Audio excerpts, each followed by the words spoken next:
지금 전 세계 40억 인구라고 했습니다. 60억 인구라고 했습니다. 근데 그 60억 인구들이 말이죠.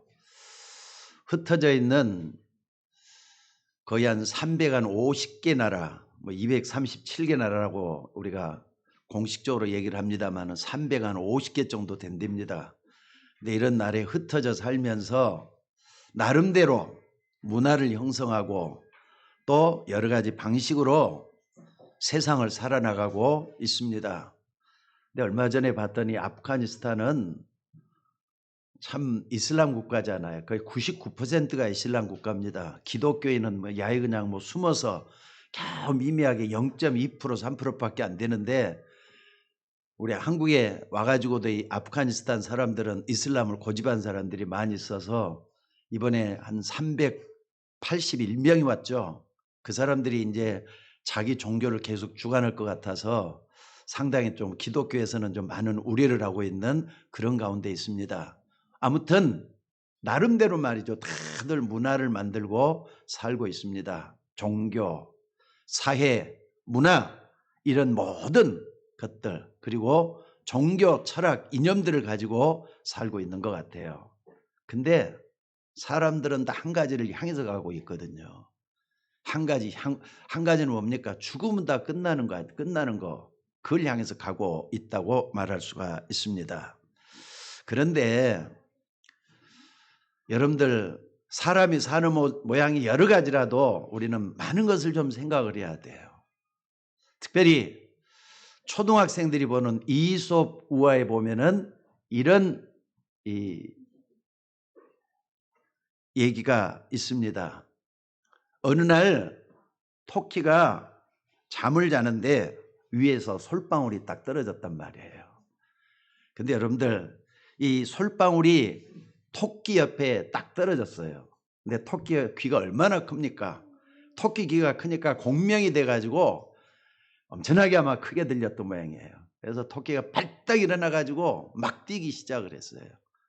그러니까 옆에서 볼 때는 뛰기 시작하는 게 아니라 도망가는 것처럼 보여서 가지고 옆에 있는 사슴이 물어보는 거예요. 옆에 있는 사슴이. 그래서 아니 왜 그렇게 뛰느냐 왜 이렇게 도망가느냐 말했더니 뭔가 큰 짐승이 무서운 짐승이 쫓아오는 것 같아서 그렇다. 그러니까 사슴도 놀래갖고 말이죠. 그 말 듣고 막 같이 뛰기 시작을 하는 거예요. 그런데 토끼하고 사슴하고 이렇게 뛰니까 뭐라 그럽니까? 또 옆에 있는 이 늑대가 그걸 딱 보더니 아니 왜 이렇게 뛰느냐 또 물어봤어요. 그랬더니 이제 토끼하고 사슴하고 말을 보태가지고 또 뻥튀겨서 이렇게 얘기를 하는 거예요. 아니 무시무시한 짐승이 나타나가지고 우리를 잡아먹으려고 한다. 이런 식으로 막 얘기를 했단 말이에요. 그러니까 이제는 늑대까지 합해가지고 계속 뛰기 시작을 하는 겁니다. 그런데 이제 옆에서 이걸 딱 봤던 곰이 말이죠. 왜 그렇게 뛰냐 또 물어봤어요. 그랬더니 무시무시한 짐승이 나타났다고. 하나 더 그냥 추가돼 가지고 자꾸 이렇게 말이 좀 보태져 가지고 이렇게 얘기가 되는 거예요. 그래서 곰도 같이 이제 뛰는 거예요. 자, 토끼도 뛰고 사슴도 뛰고 또 늑대도 뛰고 곰도 뛴단 말이에요. 옆에서 딱 누가 봤느냐? 사자가 딱 봤어요.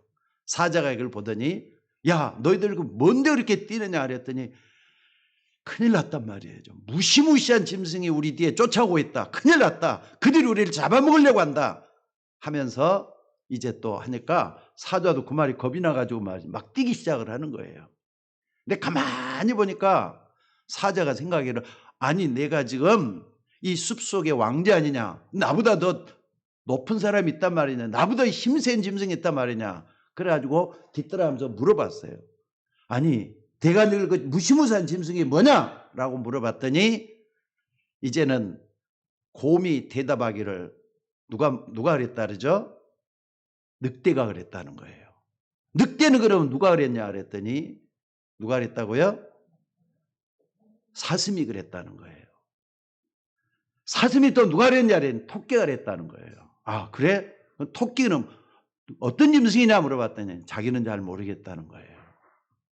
자, 여러분들 이게 이솝 우화지만은 저는 지금까지도 내 머릿속에 남아있는 굉장히 의미가 있는 그런 우화인 것 같아요. 오늘 여러분들 지금 사는 모습을 보니까 어떻습니까? 사람들 모습을 보니까. 얼마 전에 우리 나는 이렇게 누굽니까? 한 명을 말이지 여인 한 명이 죽는 걸 보고는 나 끔찍해가지고 여러분한테 카톡을 보내드릴까 하다가 그냥 이건 아니다 싶어서 보내주질 않았는데 우리 오세니 집사님 모양 여러 사람을 불리는 것 같아가지고 막 그게 아프징가스 사람들이 총살 장병이라네요. 한 방을 넣어가지고 하면 그대로 그냥 즉사를 하잖아요. 근데 거기다가 그냥 기관단적으로 두두두두두 쏘는 그런 모습을 보고 참, 뭐 때문에 저렇게까지 해야 되나 하는 생각이 들면서 사람이란 게 뭐냐 생각이 많이 되더라고요. 뭐 때문에 사람이 사는 것이냐 많은 생각을 하게 만들더라고요. 오늘 여러분들 우리는 하나님 주시는 말씀을 보면서 정말로 중요한 답을 좀 얻어야 되겠습니다. 어쩌면은 요한복음 2장에 가나의 혼인잔치에서 예수님이 물을 포도주로 만들었던 이 기적을 보면서 많은 답을 얻고 말이죠. 결단을 좀 내려야 될 것 같아요. 나는 예수님을 어떻게 믿는 것인가? 그 예수님은 누군가? 여기에 대한 완전한 결단을 내리고 새롭게 출발하는 여러분들이 됐으면 좋겠습니다. 사실 우리가 사는 세상은요, 아직도 내가 모르는 것들이 너무 많잖아요. 전에도 여러분들한테 물어봤어요. 여러분 지금까지 살아오면서 아는 게 더 많겠느냐, 모르는 게 더 많겠느냐. 모르는 게 훨씬 더 많잖아요. 또 뿐만 아니라 여러분들이 알았다 할지라도 의문스러운 것들 너무 많아요. 지금까지도 말이에요. 의문이 해결 안 되는 것들이 너무, 이거 목사님 다 아십니까? 갈수록 의문투성이가 인생인 것 같아요. 여러분들, 우리가 무엇을 어떻게 깨달아야만이 정말로 중요한 답을 가지고 이 땅을 성공적으로 또 풍요롭게 또 의미 있게 우리가 인생을 살 수가 있겠습니까? 적어도 여러분들은 세 가지는 정확하게 붙잡고 있어야 될 것 같아요. 첫째는 뭐냐면요, 인생이라는 거예요. 여러분, 내가 누구냐는 겁니다. 나라고는 인간이 뭐냐는 겁니다. 내가 뭐 때문에 사는데, 사람이라는 게 뭔데, 여기에 대한 건 분명히 결론을 얻어야 될 것 같아요. 사실 사람들 다 보면은 저 아프가니스탄만 얘기할 게 아니라 바로 옆에 있는 사람들, 또 여러분 자신을 생각해 봐도 너무 고난당한다고 생각 안 합니까? 너무 고통당한다고 생각 안 합니까? 어떤 사람은 참 불행한 삶을 살아왔어요. 이런 삶을 사는 이유가 뭐냐는 겁니다. 여기에 대한 정확한 여러분들이 편집이 되어져야 될 것 같아요. 정확한 것이 여러분에게 딱 결론이 잡혀져야 된다 이 말이에요. 우리 주변에 최고 학부를 나오고 또 이렇게 정말로 최고로 성공했던 그런 사람이 있습니다. 또 이런 것을 따지지 않더라도 나름대로 성공했던 사람들이 우리 주변에 있습니다. 그런데도 어렵게 살던 또 성공해서 살던 간의 공통점이 뭐냐? 다들 나름대로 말이죠. 고난을 당하고 있다는 사실이에요. 고난이라는 건 적게는 스트레스를 포함해서 하는 얘기예요. 아니, 스트레스 안 받는 날이 하루라도 있습니까? 또 어떤 사람 말이죠. 큰 충격까지도 포함하는 일이에요. 어마어마한 충격도 여러분들에게 다가온다 이거죠. 얼마 전에 유튜브를 참 보는데 저는 참 그 가수를 참 좋아했거든요. 옛날에. 우리 시대가 언제냐면은 70, 80 시대 아닙니까? 제가 74년대 고등학교를 졸업했을 때 이 사람들은 말이죠. 트리오를 형성을 했어요. 서울계 트리오라고. 그래가지고 TV에서도 엄청나게 말이죠. 이 사람들은 진짜 성공했다 말할 정도로 잘 나가는 그런 가수였습니다. 그러니까 1980년대 황영익이라든지 한정선 이런 사람들이 이 서울계 트리오를 형성을 했는데 당시 젊은 층들은 굉장한 인기를 누렸던 이 가수들입니다. 서울계 트리오. 아마 젊은 사람들이나 우리 어린 아이들은요 이런 걸 잘 모를 거예요. 우리 시대는 굉장한 가수였어요. 그중에 이 한정선 씨라고 있습니다. 한정선 씨가 어떤 사람이냐? 하늘을 맨발로, 비가 내린다, 아직도 못다한 사랑, 여인, 이런 곡들을 작곡을 했어요. 이것만 아니라 아마 저 가기만 해도 한 30개 40개 곡을 작곡을 해가지고 많은 사람들에게 이 유행가를 퍼뜨렸던 그런 사람이에요. 근데 곡이 말이죠 이렇게 좀 뭐랄까요 감미롭다기보다는 굉장히 신선한 그런 느낌을 줄 정도로 많은 사람들에게 사랑을 받도록 만들었어요. 그러니까 히트를 쳐가지고 했는데 이 사람이 작곡했던 것들이 많아요. 거의 다 작곡, 한정선 씨가 작곡을 했어요. 그래서 그 당시에 이 사람을 갖다가 천재다 이렇게 말할 정도로 곡을 그렇게 쓰는데 곡마다 다 히트를 쳤으니까 그럴 거 아닙니까? 근데 이 한정선 씨가요 어느 날 갑자기 몸이 아파가지고 서울게트로에서 빠져나와요.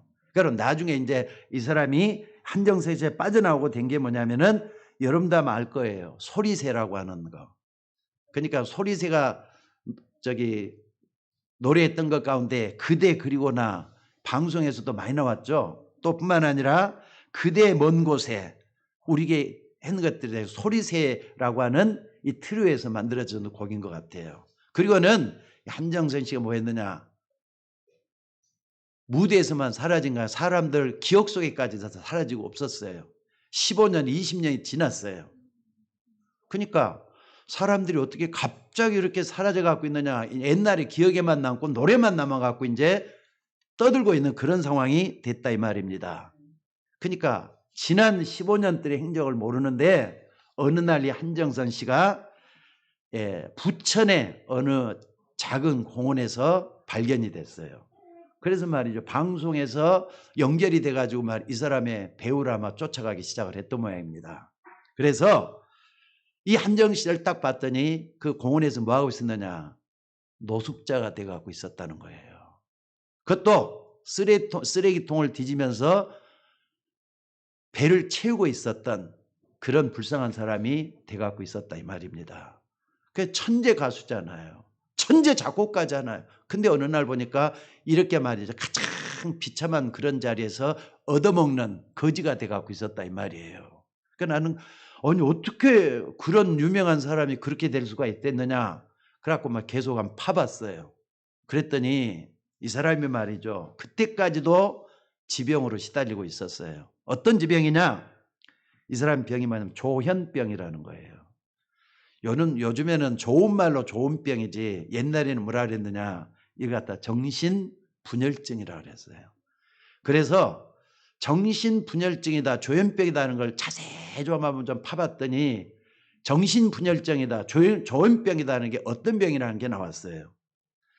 그러니까 이 병에 걸린 사람은요 너무 자주 환각을 경험한다고 해요.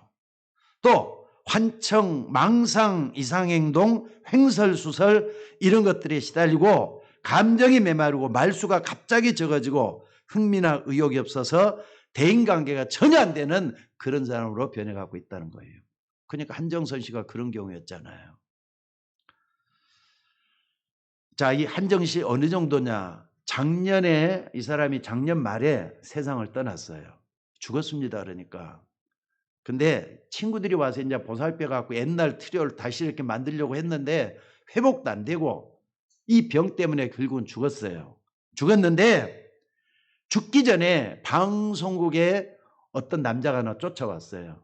그 남자가 누구냐? 자기 동생이라는 거예요. 남동생이에요. 바로 밑에 있는 동생이었대요. 근데 동생이 형이 이렇게 돼 갖고 있는 것을 전혀 모르고 있었다는 거예요. 몇 년 동안.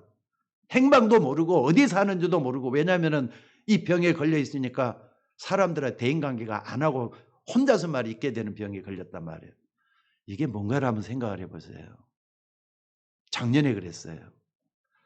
나는 이게 정신병원에 가서 참으로 이렇게 성경 공부를 할 때가 있었는데 그 간호사를 통해서 딱 들어보니까 이게 뭐냐 귀신 들려있는 모습이었어요. 아마 이런 병에 시달리고 있는 사람들은 아마 조금씩은 아마 그럴 것 같다 이렇게 다 잡을 거예요. 귀신 들렸기 때문에 이런 거란 말이에요. 근데 사람들이 불신자들은 이런 걸 전혀 몰라. 심지어 병원에서 말이죠. 조현병이라고 진단하는 의사도 귀신 들려 있다는 말을 잘 몰라요. 못 알아들어요.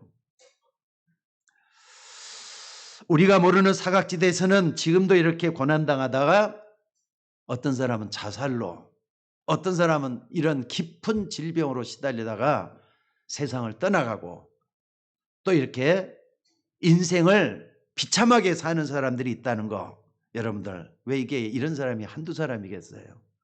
여러분이 모르는 사각지대는 지금도 이런 일이 일어나고 있다는 거 잊지 마셔야 될 것 같아요. 자, 그럼 왜 사람들이 이렇게 되는 겁니까? 근데 여러분은 지금 아무렇지도 않으니까 남의 얘기처럼 듣죠? 근데 여러분도 이런 일이 찾아올 수 있다는 거 잊지 마셔야 돼요. 나에게도, 여러분에게도 이런 일이 찾아올 수 있다는 걸 잊지 마셔야 돼요. 그래서 여러분들, 하나님이 택한 이스라엘 민족까지도 나는 정말 이상했다고 생각이 들어요. 이 하나님의 택한 이스라엘 백성이 너무나도 큰 고난을 당했거든요. 여러분 집에 강도가 들어와 가지고 큰 어려움을 당했다. 심지어 말이죠. 여러분의 손자 손녀가 유괴범에게 잡혀가서 고생을 해도 아마 그 어린아이나 집에서는요 평생 충격을 받을 것 같아요. 그런데 여러분들, 이 이스라엘 민족은 5번 내지 7번이나 각 나라로 흩어져 가지고 말할 수 없는 고난을 당했어요. 그러니까 여러분 이스라엘 백성들을 잘 보면서 신자들의 오늘의 현주소를 찾아내야 될 것 같아요. 도대체 이게 어떤 일인가를 여러분들이 보면서 인생이 뭐다, 또 택한 백성은 어떻게 살아야 되겠다, 이런 문제 제기를 분명히 할 수 있는 저나 여러분이 되셔야 될 줄로 믿습니다. 또 뿐만 아니라 두 번째는 뭐냐면요, 우리 인간에게는 누구나 다 표시 안 나게 의사도 해결 못하고 답을 못 내는 것이 있어요. 솔직히 말해서 옛날보다 지금 갈수록 의학이 얼마나 발전했습니까? 또 과학도 얼마나 발전했습니까? 요번에 보니까는 아프가니스탄에서 폭탄 테러가 뭐 2번 났다, 1번 난 것 같아요. 1번이 나가지고 엄청나게 많은 사람들이 또 죽었잖아요. 그러니까는 미국의 대통령이 말이죠, 복수를 하겠다 이렇게 됐어요. 근데 그 말 끝나기가 바쁘게 하루 만에 아프가니스탄에 있는 그 결정자였죠. 이런 테러를 하도록 했던, 의견 제시를 했던 그 결정자를 딱 골라내 가지고 드론을 해 갖고 그냥 폭탄을 하늘에서 쏴가지고 그때를 죽게 만들었더라고요. 이 정도로 발달이 돼 갖고 있는 시대가 우리가 살고 있는 시대인 것 같아요. 자, 그런데 이렇게 의학이 발달하고 과학이 발달해도 사람들이 말이죠, 왜 도는지, 정신의 장 왜 오는지, 아까 말했던 정신분열증이라든지 이런 것들이 왜 오는지를 모르고 있어요. 지금 원인을 못 찾고 있다니까요. 그런데 성경은 거기에 대한 답을 정확하게 제시하고 있다는 사실이에요. 여러분, 하나님이 여러분을 멸망시키는 게 아니고 사단이 멸망시켰다. 이게 바로 성경의 주장입니다. 요한복음 10장 10절에도 보니까 도적이 온 것은 도적질하고 죽이고 멸망시키기 위해서 왔다. 예수님께서 직접 말씀을 하셨어요. 여러분이 성공하고 몸부림치고 출세하려고 몸부림치고 다 하지만은 사단은 뒤에서 여러분의 가정과 여러분의 자녀들을 허물어뜨리고 있다 이 말이에요. 지금 유대 교육 때문에 미국 교육이 세계적으로 제일로 유명합니다. 근데 저 미국의 뒷골목에 가보면은 주사기들이 막 쫙 깔려져 갖고 있단 말 내가 들었어요. 미국을 나는 그런 데를 아직 안 가봐서 정확하게 내가 파악을 보지를 못했습니다만은 그런 기사가 났더라고요. 뒷골목에 가보면 마약 하는 사람들이 꽉 차갖고 있더라는 거예요. 이거 우리가 영적인 문제, 이거 봐야 되지 않겠습니까? 여러분들 정말 이런 부분 한번 좀 봐야 될 것 같아요. 특히나 이런 데이터가 있습니다. 오랫동안 정신병원에 적을 두고 전도했던 목사님이 글을 써갖고 올렸는데, 정신병원에 있는 이 환자들 가운데 거의 90%가 무당자녀였다는 거예요. 무당자녀였다는 거예요. 근데 뭐 그 목사님이 하는 이 주관적인 얘기일 수도 있겠지만은요, 저는 이 부분에 대해서 논문을 썼잖아요. 근데 성경을 두고 또 현장을 두고 확인해 보면은요, 전혀 근거 없는 얘기는 아니라고 난 생각이 들어요. 여러분, 이것까지는 아니라도 우리나라에 우울증으로 시달리는 환자가 17%라고 합니다. 아니, 전 국민의, 아니 환자 중에 17%가 우울증 환자란 말이에요. 이 17%의 우울증 환자들이 뭐 하느냐? 어두운 곳에서 지금도 방황을 하고 있다는 거. 또 뿐만 아니라 지금도 깊은 산에 들어가서 홀로 수영한답시고 말이죠. 산속을 헤매고 있는 사람들. 한번 물어봅시다. 그런 사람이 있겠어요? 없겠어요? 있겠어요? 없겠어요? 예? 나는 확인을 했으니까 여러분들은 자신 있게 말할 수 있어요. 그런 사람이 지금도 있습니다. 뭔가 어둠의 영향이 끌려가지고 산속에 들어가서 처박혀 있는 사람들이 분명히 있어요. 여러분, 이거 장난이 아닙니다. 이런 것들을 딱 봤을 때 여러분들이 뭘 봐야 되느냐? 여러분들, 귀신이 활동하고 있다. 여러분, 우리가 살고 있는 이 땅에는 사단의 권세가 지금도 나타나고 있다. 이걸 여러분들이 놓쳐서는 안 될 것 같아요. 근데 문제는 이렇게까지 하는데도 사람들이 잘 모르고 또 속고 불안에 떨고 있다고 하는 사실이에요. 그런데 하나님의 말씀인 성경은 정확하고 분명하게 답을 주고 있습니다. 여자의 우선이 뱀의 머리를 상하게 할 것이다.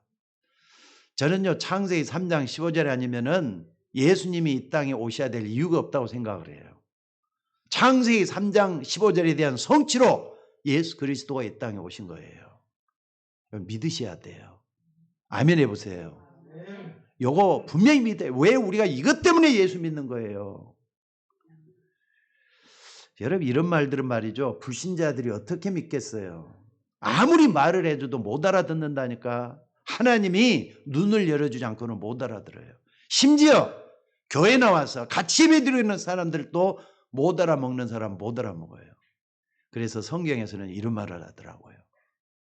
자, 따라서 한번 해봅시다. 귀 있는 자는 들을지어다. 영안이 열려져야만이 이런 사실이 깨달아져요. 오늘 또 우리는 예배를 시작하면서 사도신경으로 신앙을 고백을 했습니다. 이 사도신경 가운데 동정녀 마리에게 나시고 이 고백을 했어요. 동정녀 마리에게 나신 그분이 누구죠? 동정녀 마리에게 예수님이 태어나셨단 말이에요.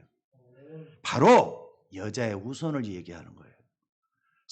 그러니까 사도신경에서 정말로 중요한 부분이 이 부분 아닌가요? 그러니까 여러분, 이거 알고 보면요, 무서운 말이에요. 정말 무서운 말이에요. 사단의 원세를 깨트리기 위해서 예수 그리스도가 죄 없이 이 땅에 오셨다는 사실이에요. 이거 여러분들이 반드시 붙드셔야 돼요. 하나님의 아들이 나신 것은 마귀의 일을 멸하기 위해서 왔다. 그러니까 여러분 주변에도 영적인 문제가 일어나고 사단이 역사에 되어진 것들 많잖아요. 근데 저 같은 경우는 사단이 어떻게 제일 많이 역사하느냐? 내 성격 가지고, 불같은 성격, 못 참는 성격, 참지 못하는 그 성격, 여기 가서 사단이 엄청나게 역사한다는 걸 이제는 알아차렸어요. 옛날에는 모르니까 어떻게 하느냐. 이것 때문에 얼마나 많은 가정에 파탄이 나고 어려움이 왔는지 모릅니다. 여러분은 어떻습니까? 여러분의 성격, 여러분의 품성, 특별히 말이죠, 인내하지 못하는 그 성품 때문에 많은 문제가 그리쳐요. 요 속에 흑암이 역사할 수 있는 겁니다. 하나님의 아들이 오신 것은 마귀의 일을 멸하기 위해서 왔다. 믿으셔야 돼요. 믿습니까? 그러니까 이런 말이 보통 말이 아니에요. 여러분, 무엇을 발견해야 정말 여러분들이 기도하고 삶에서 응답을 받을 수가 있겠습니까? 솔직히 말해 코로나 때문에 너무 힘들지 않습니까? 목사인 저도 하는 일이 많이 없지만은 코로나 때문에 얼마나 답답한지 모르겠어요. 근데 세상에서 말이죠, 직접 부딪히면 살아야 되는 여러분들이 코로나 때문에 얼마나 많이 힘들겠어요. 경제 활동도 힘들고 또 사람들과 부딪히는 것도 힘들고 다른 것 다 그만두고 오늘 여러분 여기에 예배하러 오셨습니다. 여러분 그냥 여기에 예배하러 왔지만은요, 마가다락방의 초대교회를 한번 생각을 해봐요. 초대교회 사람들이 거기 어떻게 모였겠는가. 사실은 거길 가보면은요 절대로 안 되거든요. 왜? 가면은 다 죽인다 그랬거든요. 가면은 다 감옥행이다 그랬거든요. 아마 아프가니스탄 그 탈리반처럼 그렇지 않았을까 하는 생각이 들어요. 로마 사람들이. 그런데 거기 가봤더니 몇 명이 모여 있었느냐? 120명이 모여 있었다 그랬어요. 거기서 뭐 했느냐? 전혀 기도하기에 힘쓰고 있었다 그랬어요. 오늘 여러분 여기 왜 오셨습니까? 지금 여러분들은 무엇 때문에 비대면으로 예배를 드리고 있습니까? 솔직히 말해서 예배 못 드린 사람들 얘기를 들어보면은요, 저분은 진짜 오늘 같은 날은 좀 쉬어야 되겠다. 지금 박상희 집사님도 예배를 드리고 있는데 박상희 집사님 오늘 못 올 수밖에 없는 이유가 있어요. 또 거기에 이제 그냥 가면 안 되기 때문에 주영이 다 같이 못 왔어요. 나머지는 어떻게 못 왔는지 잘 모르겠어요. 근데 어떤 사람들은요, 교회도 몰라요. 하나님은 아시겠지만은 여러 가지 핑계만 대고 못 나오는 사람들도 사실은 있어요. 우리 교회뿐만 아니라 전국 전 세계 교회가 그럴 수가 있다는 거예요. 그런데 초대교회는 생명을 걸고 마가다락방에 모인 거예요. 법적으로 거기 가면 죽는다고 했는데 거기에 무릎 쓰고 나왔다면 이 사람들이 뭔가를 발견한 거 아니겠습니까? 오늘 여러분들이 이것을 꼭 찾아서 내 것으로 만들어야 될 줄로 믿습니다. 그러니까 오늘 본문을 한번 잘 좀 보세요. 오늘 본문에 보면은 예수님이 이 땅에 공생의 사역을 시작하시면서 제일 먼저 한 일이 뭐였느냐? 1장에도 보면요, 제자를 먼저 불러냈던 일을 하셔요. 그리고 2장에 딱 가서는 바로 이 가나의 혼인잔치에서 생각지 못할 기적을 행하셨어요. 이게 첫 번째 표적이라 그랬어요. 오늘 여러분들이 이걸 정말로 중요하게 한번 다뤄보면서 오늘 여러분들이 기도 제목으로 찾아야 되겠고 여러분의 신앙의 현주소를 찾아야 될 줄로 믿습니다. 왜냐하면 모든 문제를 해결할 수 있는 예수님이라면은 그 예수님이 가장 처음 사역지가 어디냐? 이 가나의 혼인잔치였다는 거기 때문에 그래요.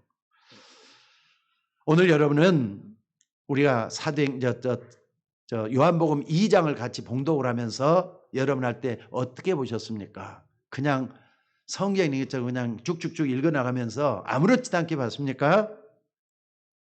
이 잔치라고 하는 것은 우리에게는요, 한 끼 잘 먹고 배부르는 거, 이게 잔치라고 말할 수가 있습니다. 근데 이스라엘에서는 그렇게 하는 게 잔치가 아니에요. 특히나 결혼잔치라는 건 어떤 거냐? 군대 갈 청년이 말이죠, 잔치를 하는 거기에 주인공이다 할 때는요, 군대를 그때는 안 가도 돼요. 결혼이 더 중요하다고 말할 정도예요. 심지어 말이죠, 군인이 결혼한다고 하면은 1년 휴가를 준다고 합니다. 그 정도로 말이죠, 이스라엘에서 결혼잔치라는 건 굉장히 중요한 의미가 있다는 거예요. 또 우리나라는 결혼을 한 번만 하면 되지만은 거기는요 3번을 한대요. 부모가 있고 형제들이 있는 데서 모여갖고 말이죠, 여러 사람들 모여갖고 이렇게 한 번 하고, 그 다음에 신랑 집에 가서 신부 집에 가서 한 번 하고, 또 신랑 집에 가서 또 한 번 하고, 이렇게 3번을 잔치를 한다는 거예요. 그리고 이 사람들은 잔치를 하면은 우리는 그냥 몇 시간이면 다 끝나버리잖아요. 거기는 어떻게 하냐? 일주일에서 보름 걸린다는 거예요. 그러니까 잔치를 하면 얼마나 크게 하겠어요. 그러니까 잔치하면 기둥뿌리가 부러질 것 같아. 그 정도로 말이죠, 잔치가 중요한 결혼잔치예요. 거기에 예수님이 초대를 받고 예수님의 어머니도 거기에 가게 된 줄로 믿습니다. 자, 그런데 이게 웬일입니까? 사람이 얼마나 많이 왔는지는 모르겠지만은 포도주가 떨어졌다는 거예요. 지금은 여러분의 집 앞에 있는 마트만 가도 뭘 팔죠? 이런 술 같은 것도 팔고, 또 거기는 포도주라 그랬어요. 포도주도 팔아요. 마트라든지 가보면 다 포도주가 다 있더라고요. 그런데 그때 포도주는 어떻게 하느냐, 몇 년 전부터 담가놨어요. 심지어 한 1년 정도. 그러니까는 몇 년 된 것은 좋은 거고 1년 된 것은 이제 얼마 안 된 거고. 그래서 먼저는 좋은 것을 그러잖아요. 지금 아까 얘기 연회장이 아니 먼저 좋은 걸 내고 나중에 연한 거 나쁜 걸 내지 않느냐. 근데 어떻게 다 줬느냐 이렇게 말을 했다 그랬어요. 아마 그런 의미인 것 같아요. 자, 그런데 이 포도주가 떨어졌단 말이에요. 그때 예수님의 어머니가 갖춘 예수님에게 이 잔치집에 포도주가 떨어졌다는 거예요. 그러니까 예수님 뭐라 그럽니까? 아니 포도주가 떨어진 것이 나와 무슨 상관이 있느냐? 여자여 내 때가 이르지 아니했다. 이런 말을 하시는 거예요. 아니 그 정도면은요 예수님이 더 이상 말을 할 필요가 없는 거잖아요. 그런데 그걸 무시하고 예수님이 그러니까 어머니 마리아가 예수님에게 무슨 말한 게 아니라 예수님이 말한 게 아니라 종들에게 뭐라고 합니까? 예수님이 무슨 말씀을 하든지 그대로 하라. 이런 말씀을 하는 거예요. 여러분들 그러니까 예수님이 뭐라고 합니까? 그 말이 떨어지가 바쁘게 저 항아리가 6회 결례라는 거니까 예식에 쓰려고 했던 모양이에요. 그러니까 항아리가 6개가 있는데 거기에다 물을 가득히 채우라고 말씀을 하는 거예요. 누가 이런 얘기를 했다고요? 예수님이. 그러니까 종들은 말이 아무 소리도 않고 가서 6개의 항아리에다가 물을 가득히 채웠다고 했어요. 그리고는 예수님 뭐라 그럽니까? 이제는 떠서 갖다 주라 그랬어요. 떠서 갖다 줬더니 분명히 물이 갔잖아요. 변해가지고 뭐가 돼 있다고요? 떠서 갖다 줬더니 포도주가 돼 있었다 그랬어요. 한마디로 말해서 뭡니까? 기적이 일어난 겁니다. 그런데 여러분들 이게 뭐가 그렇게 대단한 겁니까? 대단하죠. 사실은 물이 변해서 포도주가 됐으니까. 사실 아무리 맛있는 포도주가 떨어져도 안 먹으면 되지. 그게 뭐가 그렇게 대단한 겁니까? 잔치집 사람들은 이 맛있는 포도주가 어디서 왔느냐고 서로 막 다들 난리예요. 여러분 그렇지는 않습니까? 다행스럽게 예수님이 그 문제를 해결해 줬단 말이에요. 여기서 우리는 정말 첫 번째로 생각해 봐야 될 게 있어요. 뭐냐? 많은 사람들이 신앙생활을 이렇게 하고 있다는 사실이에요. 아니 어쩌다가 예수님이 우리 집에 오셨어. 그런데 그 예수님이 물을 포도주로 만들었어. 대단한 분이란 말이야. 그렇지?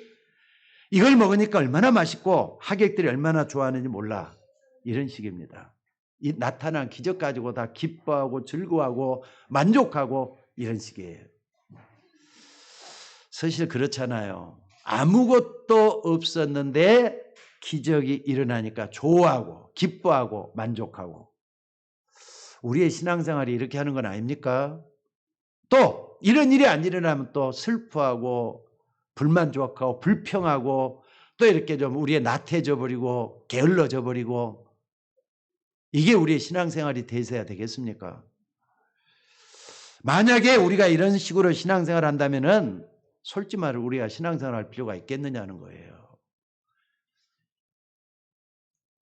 좋은 일들이 일어나니까 하나님이 좋고 나쁜 일이 일어나니까 하나님이 싫고 이런 식의 신앙생활이 맞느냐는 거예요. 아니 내가 기도했더니 하나님께서 우리 아들을 합격시켜줬어. 또 직장도 이렇게 좋은 직장을 줬어. 하나님께 너무 감사해. 이런 것 가지고 우리가 신앙생활하는 게 만족해야 되겠느냐는 거예요. 오늘 여러분들 정말 한번 중요한 것을 좀 생각해 봐야 될 줄로 믿습니다. 지금 우리 바욱조 집사님도 어제 밤에 좀 전화가 한번 와가지고 이번 주에 신방을 한번 하겠다 이렇게 말씀을 드렸습니다마는 몇 년 동안 이렇게 고통을 당하고 있잖아요. 만약에 예수님이 직접 손을 대가지고 낫게 하셨다. 얼마나 기쁘겠어요. 안 그렇습니까? 근데 병을 낫게 해주니까 기쁘고 즐겁다. 이것이 우리의 신앙생활의 전부다라면은 그렇게 해가지고 예수님 믿을 필요가 있겠느냐는 겁니다. 솔직히 기적은요, 우리 기독교에만 일어나는 게 아닙니다. 자, 아프가니스탄에 있는 이슬람교에서 기적을 일어나요. 또 불교에서도 기적은 일어나요.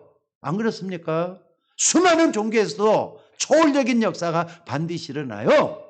그 기적 보고 우리가 자기가 믿는 하나님께 감사하고 기뻐하고 즐거워야 되겠느냐 이 말이에요. 지금 포도주가 떨어져서 잔치집에 큰일이 났는데 맛있는 포도주가 생겼으니까 얼마나 다행스럽습니까? 다행스러운 일입니까? 물론 이것이 다 틀렸다는 말이 아닙니다. 문제는 지금 기독교인들이 이런 식으로 신앙생활을 하고 있다는 사실이에요. 하나님이 주시면 기분 좋고 하나님이 안 주면 기분 나쁘고 응답해 주면 좋고 응답 안 해주면 기분 나쁘고 이런 식이란 말이에요. 근데 막상 응답을 받았다는 사람에게도 진짜 예수님이 누굽니까? 라고 물으면 또 모르는 사람들이 또 많아요. 또 문제가 해결되고 기적이 일어나면 얼마나 좋습니까?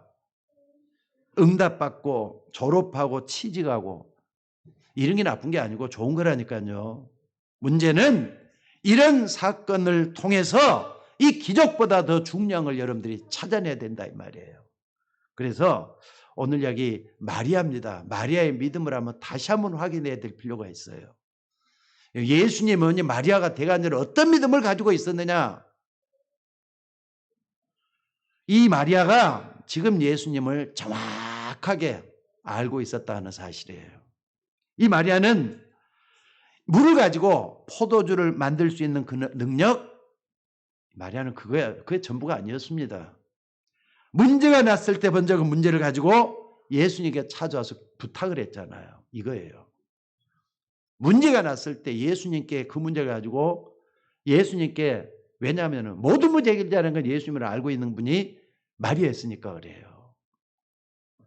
지금 공생애를 시작하면서 예수님이 어떤 기적 행한 일이 없었거든요. 근데 그런 예수님께 그 문제를 가지고 왔다는 사실이에요. 여러분도 그렇게 하셔야 될 줄로 믿습니다. 무슨 말인지 알겠습니까? 그러니까 여기서 여러분들은 좀 해석을 잘해야 돼요. 예수님의 어머니 마리아가 가서 포도주를 만들어줬다는 이 근거를 가지고 천주교에서는 성모 마리아에게 기도를 합니다. 그러니까 천주교 교리서에 보면은 천주의 성모께 바치는 기도가 있어요. 천주의 성모께 바치는 기도라고. 지금 똑같습니다. 이것은 솔직히 말해 진짜 말도 안 되는 얘기인 것 같아요. 완전히 이것은 진짜를 거꾸로 깨달은 것이라고는 생각이 들어요. 봐라, 예수님께서 포도주를 만들었는데 마리아가 예수님께 가서 얘기를 해갖고 만들지는 않았느냐? 그러니까 우리는 예수님, 이 마리아를 통해서 예수님께 기도를 하는 게 맞다. 천주교에서는 이렇게 얘기를 해요. 그런데 적어도 이것은 그런 말이 아닙니다. 여러분, 마리아는 분명히 남자를 가까이 하지 않았는데 아기를 낳았어요. 맞죠? 마리아, 예수님의 마리아는 남자를 가까이 해본 적이 없어요. 그런데 아기를 낳았어요. 여러분, 이거 성경에 마태복음, 마가복음, 누가복음에 다 있는 얘기예요. 여러분, 이거 분명히 믿으셔야 돼요. 왜 그렇습니까? 여러분들, 그런데 자기를 통해서 예수님이 탄생을 했어요. 그러면은 어떻게 탄생을 했는지, 예수님이 어떻게 탄생했는지 세상엔 딱 두 사람밖에 몰라요. 누구와 누구죠? 사람이 아니라 하나님, 그리고 마리아 자신이에요. 정확하게 이미 마리아는 체험을 돼갖고 있었잖아요. 아, 내가 어떻게 세계를 가졌다. 여러분들, 이 부분이 제가 볼 때는 성경에서 가장 중요한 문제인 것 같아요. 여러분들 한번 봐봅시다. 남자를 가까이 한 적도 없고 결혼해서 산 적도 없는데 아기가 생겼단 말이에요. 당연히 마리아가 이해가 되겠어요, 안 되겠어요? 이건 상식, 과학적으로도 합리적인 이론으로도 이해가 안 되는 얘기예요. 그런데 그 이전에 하나님은 천사를 통해서 말씀을 했잖아요. 뭐라 그랬습니까? 여러 가지 예언 성취 속에서 누가복음 1장 30절에 보니까 마리아야 두려워하지 말라. 내가 하나님께 은혜를 입었느니라. 보라, 내가 잉태할 아들 낳으리니 그 이름을 예수라라. 그러니까 메시아를 보내겠다고 하셨는데 마리아는 막 이게 언뜻 추춘돼 갖고 말이야. 아니, 나는 남자를 알지 못하는데 어떻게 아기를 낳습니까? 했더니 다시 또 천사를 통해서 이런 말씀이 들려와요. 성령이 내게 임하시고 지극히 높으신 이의 능력이 너를 덮을 것이다. 이렇게 해서 성령으로 잉태된 아기 예수인 줄로 믿습니다. 저는 이 사실을 믿습니다. 여러분도 믿으셔야 돼요. 그래서 동정녀 마리아라고 말씀을 하고 있는 거예요. 여러분들, 포도주가 떨어졌다고 마리아가 말하니까 예수님이 어머니라고 하지 않고, 예수님은 자기 어머니들은 뭐라 그러죠? 여자여 그러잖아요. 이건 뭔가 이렇게 문맥이 맞잖아요. 여자여 그랬다니까. 여자의 후손으로 오신 예수님이기 때문에 그렇게 말씀했을 것 같다. 나는 그렇게 생각이 들어요. 성경에 모든 흑암 세력을 꺾으려고 하나님이 그리스도를 보낼 거라고 말씀을 했어요. 그러니까 여러분들, 예수 믿는 게 무기가 됐으면 좋겠어요. 믿습니까? 여러분, 무슨 문제를 만나든지 내 자신의 약점, 결점이 있더라도 그리스도 여러분의 무기가 되시기를 주의 이름으로 축원합니다. 이것 가지고 세상을 이겨야 된다 이 말이에요. 근데 여러분, 어떤 사람들은요, 이 기독교가 이 한 가지만 주장하는 이것 가지고 말이죠, 독선이라고 말을 해요. 이게 독선입니까? 그럼 솔직히 말 독선이라고 한번 해봅시다. 전 세계 어느 누구를 통해서 처녀 몸에서 아기를 가진 사람이 또 있는가? 마리아 말고 또 있어요, 없어요? 또 있어요, 없어요? 없다니까. 전 세계 어딜 가봐도 마리아 외에는 아기를 낳은 사람이 없어요. 처녀 몸에서 아기를 낳은 것은 마리아 외에는 없다니까. 그러니까 말이에요, 우리는 여기에서 우리의 구세주, 나의 구주, 나의 그리스도, 완전 답이 낮아야 될 줄로 믿습니다. 믿습니까? 솔직히 말해서 이 세상에 있는 모든 종교 다 좋은 얘기들을 해요. 또 좋은 거고요. 또 따져보면 옳은 얘기를 많이 해요. 저 유광수 목사님도요, 종교 다 좋다고 하더라고요. 그중에서 제일 좋아하는 종교가 있대요. 그게 뭐냐, 불교라는 거예요. 얼마나 심하고 깊은지 모르겠다 이렇게 얘기를 해요. 그런데 여러분들, 종교가 아무리 좋아도 사단의 문제, 이 땅의 귀신의 문제 해결할 길이 없어요. 또 인간의 원죄 문제, 하나님을 떠난 문제 해결할 길이 없어요. 또 이 땅에 찾아오는 재앙, 저주 문제 해결할 길이 없어요. 그 때문에 우리는 하나님이 세상을 이처럼 사랑하사 독생자를 주신 줄로 믿습니다. 여러분들, 여러분이 예수 그리스도를 믿는 그 순간부터 사망에서, 멸망에서 생명으로 옮겨진 줄 믿으시기 바랍니다. 이미 여러분은 멸망의 자식이 아니에요. 이제는 하나님의 사람이요, 생명의 은혜 속에 들어온 귀중한 하나님의 자녀가 된 줄로 믿습니다. 그러니까 물로 포도주를 만들었다는 그 정도가 아닙니다. 잔치집에 모자라는 분위기를 반전시키는 것도 중요하지만은 문제는 그게 아니라 이 말이에요. 사실 그 사람들은요, 잔치집 온 사람들 그것 때문에 기뻐하고 즐거워했지만은 바로 이 깊은 이 진리를 가지고 기뻐하지는 않았을 것 같아요. 당장 포도주가 없었는데 포도가 생겼다, 너무 맛이 좋다, 이것 가지고 기뻐하고 떠들고 그러는 거죠. 오늘 마리아를 한번 봐보시기 바랍니다. 적어도 마리아는 처음부터 끝까지 예수님에 대해서 잘 알고 있던 증인이었습니다. 그러니까 문제가 생기자마자 곧장 예수님께 가서 포도주가 떨어졌다 이렇게 얘기하잖아요. 그러면은 여러분이 어떤 문제, 건강 문제, 또 여러분의 가정 문제, 여러분의 자녀 문제, 제일 먼저 누구한테 가져가야 되겠어요? 예수님께 가져가야 될 줄로 믿습니다. 그래서 마리아처럼 문제 해결돼야 된 그분을 배로 자녀로 믿고 하나님께 나가는 우리가 되어야 될 줄로 믿습니다. 사실 이 마리아는 왜 그렇게 할 수 있느냐, 자기가 낳았을 뿐만 아니라 예수님 나이가 30 될 때까지 같이 살았잖아요. 그러니까 구세주를 옆에 30년도 같이 산 거예요. 왜 모르겠어요. 누구보다 잘 알고 있는 게 마리아지. 여러분, 마리아의 심정 속에 들어가서 그 믿음을 우리가 본받아야 될 줄로 믿습니다. 우리는 말씀을 통해서 들을 수 있는 길밖에 없어요. 이걸 여러분들이 꼭 붙잡고 결단하셔야 돼요. 자, 그런데 오늘 여러분들 이런 부분을 정말 안다면은 뭘 좀 생각해야 되느냐. 자, 여러분들 이걸 가지고 말이죠. 여러분들이 꼭 좀 봐야 될 게 뭐냐면요. 지금 이 사건을 통해서 뭘 좀 봐야 되느냐. 여러분들 이 사건을 통해서 뭘 좀 우리에게 가르쳐주고 있느냐. 물이 변해서 포도주가 됐다. 이것만 딱 보지 말고 성경 요한복음에서 뭘 가르쳐 주려고 하는 것이냐. 예수님이 누구냐는 거예요. 여러분들 예수님은 누구로 믿습니까? 그리스도다. 나의 구주다. 다 좋은 얘기예요. 근데 더 중요한 것도 또 하나 있어요. 그게 뭐냐.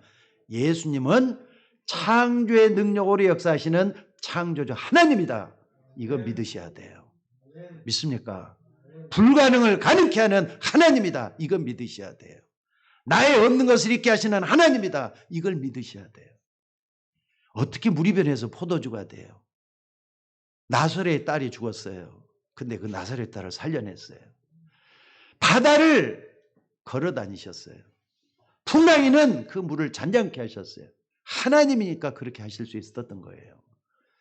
여러분이 믿는 예수님은 하나님인 걸 믿으시기 바랍니다. 여러분 이 속에 주는 그리스도시요 살아계신 하나님이십니다. 이 고백이 여러분 속에서 일어나기를 주의 이름으로 축원합니다. 사실 말이죠. 우리나라 저 위에 있는 러시아 있잖아요. 러시아가 볼세비키 혁명 때문에 공산주의가 들어옴으로 인해 가지고 완전히 망해버렸었습니다. 그러니까 얼마나 나라가 가난해져 버렸는지 몰라요. 근데 지금으로부터 우리나라가 한 250년 전에 우리나라에 복음이 들어왔잖아요. 근데 복음이 들어오기 전에 러시아는 어떤 나라였느냐? 여러분들 잘 알는지 모르겠습니다만은 그때 당시에 지하철이 있었대요. 땅속에다가 기차가 다녔다니까. 또 뿐만 아니라 에스카레이터가 있고 그랬던 때가 러시아에서 던 겁니다. 우리나라는 뭐 하겠습니까? 소달구니를 끌고 다니고 그랬을 때예요. 자, 그런데 이렇게 돼갖고 있는데 여러분들 우리나라에 복음이 들어오기 시작을 했어요. 250년 전에 말입니다. 그것도 복음이 제일 먼저 들어가지고 제일 먼저 한 일이 뭐냐? 병원을 짓는 일이었어요. 그 병원이 어디냐? 저 세브란스 병원입니다. 여러분 잘 아시잖아요. 연세대학교 연희의료원이라고 하는 저 병원입니다. 누가 세웠느냐? 알렌이라는 의료 선교사가 세우기 시작을 했어요. 그래가지고 병원을 딱 먼저 세워놨더니 제일 먼저 이용한 사람이 누구였느냐? 고종 황제였습니다. 고종 황제가 이용을 하는데 황제에게 무슨 일이 있다는 것을 알렌하고 연결을 해야 되잖아요. 연결을 할 때 제일 먼저 뭐 했느냐? 이 알렌 선교사 집하고 또 황제에 있는 황궁하고 서로 연결을 시키는데 전화기를 딱 놨어요. 그게 최초의 전화기가 됐대요. 우리나라에.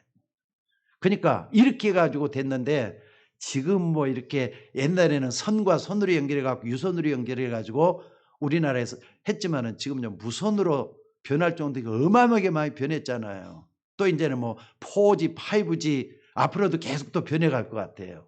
전화기가 엄청나게 발달이 됐으니까. 자, 여러분들 아무리 그래도 말이죠. 그때 당시부터 복음이 들어오나 우리나라가 밝아지기 시작을 했어요. 그래도 여러분들 타성에 젖으면 안 되지 않습니까? 그래서 우리가 뭘 해야 되느냐? 여러분 정말로 예수님이 누구냐? 항상 물어보셔요. 예수님은 나의 그리스도요, 나의 하나님이다. 믿으면 아멘 하시기 바랍니다. 이것은요 변함이 없어야 돼요. 이것은요 어딜 가든지 항상 외칠 수 있어져야 되고 여러분이 하나님 앞에 고백하는 여러분들이 되셔야 될 줄로 믿습니다. 솔직히 말해서 여러분들이나 저는 불가능한 것들이 너무 많잖아요. 안 된단 말이에요. 한계가 있단 말이에요. 그런데 하나님 의지하면 피할 길이 생겨요. 안 되는 것도 되게 할 수가 있는 하나님이셔요. 그러니까 그 하나님을 소망하면서 우리의 모든 걸 나가셔야 될 줄로 믿습니다. 그래서 우리 구주 정말로 영접한 사람은 과학자가 어떤 학자가 해결 못하는 흑암, 저주, 운명, 재앙을 예수님이 끝내셨다는 걸 분명히 믿고 감사하면서 자신 있게 하나님께 나가는 우리가 되어야 될 줄로 믿습니다. 마지막으로 예수님이 이 가나 혼인잔치의 기적을 나타내 보시는 것은요 시작이었어요. 그때가 공생애를 시작하잖아요. 앞으로 어마어마한 하나님이 하실 일들을 보여주는 시작이었다 이 말이에요. 그래야 제일 먼저 2장에서 여기 기적이 딱 끝나고 난 다음에 뭐 했느냐? 성전을 정화시키잖아요. 성전 회복 운동을 먼저 하는 거예요. 그러니까 여러분들이 어떤 교회에서 신앙생활은 굉장히 중요한 일이에요. 그 다음에 3장에서는 니고데모 같은 사람을 통해서 이 사람이 아무리 지성이라도 안 된다는 거예요. 하나님을, 다시 말해서 예수님을 제대로 알고 거듭나야 된다 하는 걸 말씀을 하고 있어요. 그리고 4장에서는 참된 예배를 회복하면은 정말로 응답을 회복하게 된다 말씀을 하죠. 그리고 5장, 6장, 7장, 8장, 9장에 딱 보면은 계속해서 이제 유대인과 부딪히면서 유대인이 말이죠. 자꾸 이렇게 예수님을 콘으로 몰아붙여서 십자가에 못 박혀 죽게 하는 그런 장면이 계속 나와요. 그러면서 14장, 15장, 16장에서는요. 성령의 역사 가르치고 있습니다. 또 여기에 보면은 생명이 뭔지, 여러분들 생명이 뭡니까? 다른 것 다 하지 말고요. 포도나무와 가지를 생각해 보면 생명이 뭔가 알 수 있잖아요. 포도나무와 가지란 말이에요. 가지가 포도나무에 붙어 있지 않으면은 그 열매는 절대로 열매를 맺을 수 없다 그랬어요. 여러분 우리에게는 예수 그리스도가 우리의 생명이 된 줄로 믿습니다. 이거 딱 붙잡고 그 다음에 중요한 게 뭡니까? 요한복음 14장 6절이에요. 예수님이 뭐라 그랬느냐? 내가 곧 길이요 진리요 생명이다. 아멘. 그러니까 이런 부분들을 계속해서 말씀하고 있는 게 요한복음이었어요. 또 뿐만 아니라 예수님이 이런 일을 통해서 우리에게 뭘 가르치고 있는가? 자, 결론적으로 말씀드립니다. 11절에 보니까 예수께서 이 첫 표적을 갈릴리 가나에서 행하심에 제자들이 그를 믿으니라고 했습니다. 제자들이 그를 믿었다 그랬어요. 그러니까 세상 사람들, 바깥 사람들이 이것을 아는 게 중요한 게 아니에요. 여러분들이 중요하다 이 말이에요. 교회 안에 정말 예수님을 따르고 믿고 있는 여러분들이 중요하다 이 말이거든요. 여러분들이 예수님을 제대로 믿어야 돼요. 맞습니까? 맞습니까? 그러니까 누가 문제냐? 교인이 문제라는 거예요. 교회 다니는 사람이 문제라는 거예요. 대통령, 국회의원 이런 분들은 우리나라 국민에서 정치라는 분들이지만은 이런 분들에게 영적 문제가 들어있어요. 영적 문제는 사단 역사에 생기는 것들 아닙니까? 그 사람들에게 있는 거 이걸 가르쳐야 될 게 교회의 책임이에요. 그렇기 때문에 여러분이 먼저, 내가 먼저 이 영적 문제를 바로 하는 게 중요하다 이 말입니다. 그래서 제자들이 그를 믿으니라 너무너무 중요한 말이에요. 오늘 여러분들 이 자리에 모여서 예배하는 여러분들이나 또 비대면 여러분들이 정말로 예수를 믿어야 될 이유가 뭡니까? 예수님이 하나님이십니다. 믿습니까? 그분은 불가능을 가능케 하는 분이에요. 죽음도 살리게 하시는 분, 생명으로 옮겨놓는 분이에요. 여러분이 어떤 문제였는지 해결할 수 있는 분이 예수님인 줄로 믿습니다. 그러니까 사람의 말이죠. 친구도 좀 깊이 살리려면 그 사람을 제대로 알아야 되잖아요. 예수님이 나의 생명의 구주다. 그분을 좀 깊이 알아야 돼요. 또 알되 바르게 정확하게 아는 게 필요해요. 그래서 요한복음의 핵이 뭐냐? 요한복음의 핵은요. 예수님이 하나님이라는 거예요. 그렇다 좀 조금 어려운 말로 뭐라 그럽니까? 신성이라 그러잖아요. 예수님의 신성. 자, 예수님은 하나님이십니다. 맞습니까? 그러니까 창조의 능력으로 역사하시는 하나님이라. 오늘 이 가나의 혼인잔치에서 보여주는 기적은 뭐냐?